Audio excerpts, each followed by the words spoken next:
Hey guys, Pastor Greg Locke here. This is the day that the Lord hath made. Let us rejoice and be glad in it. I hope you're having a marvelous day. Share this video. I can't be on here very long. I'm in the green room on the bus right now getting ready to go into a church in Ohio and preach to a packed out house, and I am excited about meeting and greeting and preaching the gospel of Jesus Christ. But I want to tell you something. Honestly, before God, hand to God, I never would have thought that a pastor in America, just trying to keep his church open, just trying to be a shepherd, just trying to do what's right and stand for people's religious freedoms and the right of freedom of speech and to preach the Bible the way that we see that we ought to preach the Bible. I never would have imagined in a million years that we would get the vitriol, the hate, the pushback. Of course, Jesus said, if they hate you, you can know that they hated him first. And so I'm telling you, the last few weeks has been ridiculous, not unbearable, because greater is he that is in me than he that is in the world. And I'm not going to back up, pack up, or slack up, or shut up. I'm not going to quit. I tell you all the time, you got the wrong one if you think that I'm going to lay down and roll over and, let the culture scratch my belly. I'm not for sale, okay? I'm not for sale. But I want to read you something that was just sent to me this past week, about a week and a half ago. I even struggled and debated as to whether I should read it, but a lot of times people in our church and our religious leaders, as far as our lawyer team and things like that, they tell me that sometimes you ought to get out in front of stuff. I want to read you something. This is an email that was sent amongst a certain group. This particular group comes out of Indiana, and it's interesting. They have a worldwide, they have an international network, but this was a correspondence that somebody got. I don't think they were supposed to get it, or at least we're not supposed to release it to me and to others, but they shared this information with me. This is an actual legitimate email that I'm going to read you right here on this live feed. You talk about death threats and harassment just for standing up. This is the subject of the 250 misanthropes, people that don't belong in society, the worst of the worst.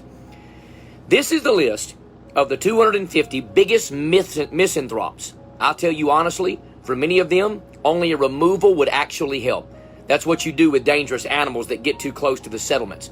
These people are much more dangerous than any animal. Tens of thousands more people will die because of their propaganda. Would it really be a crime to take out 250 people in order to save tens of thousands? Of course, this is purely hypothetical question, because I don't want to incite anyone to do anything, which is obviously written in sarcasm, because that would be punishable by the law. But how many people would not have died in World War II if the 250 worst Nazis had been taken out ahead of time? In the coming weeks and months, however, these people, these 250 people, these people will realize that you can cause them big problems even without physical violence. All it takes is a notebook. Just a lie, just a smear campaign. Just get into their bank account. Just mess their life up any way that you possibly can. And of the 250, they then list the top A-lister celebrities, if you will, that are the biggest problems. And amongst them, Chet Hanks, Donald Trump Jr., Eric Clapton, Governor Greg Abbott, Pastor Greg Locke, Nicki Minaj, Rand Paul, Rob Schneider, Robert Kennedy Jr., Ron DeSantis, Tucker Carlson, and then some frontline doctors. These people just said that we are worse than animals because of our biblical moral basis in our beliefs. That we are worse than animals, that we deserve to die, that we are worse than Nazis in East Germany because of our belief. Wicked, vile, scumbag animals on the planet.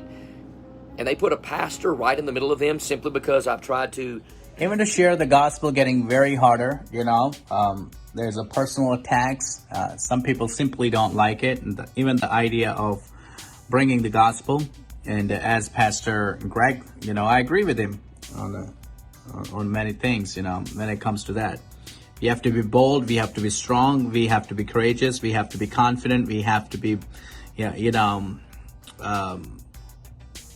inspiring as well. We can inspire people, encourage people, love on people at the same time, correct them, discipline them, and all these things too. So I'm sure you enjoyed that video. So make sure before you leave, you like, subscribe this channel so you stay in contact with me, stay in touch with me, so we can continue bring these kind of videos to you and continue post these kind of videos for your edification and to bring the news to you. And I know there is so many news to spread, but I just felt in my heart that I should post this video on so you can watch and, you know, what's happening.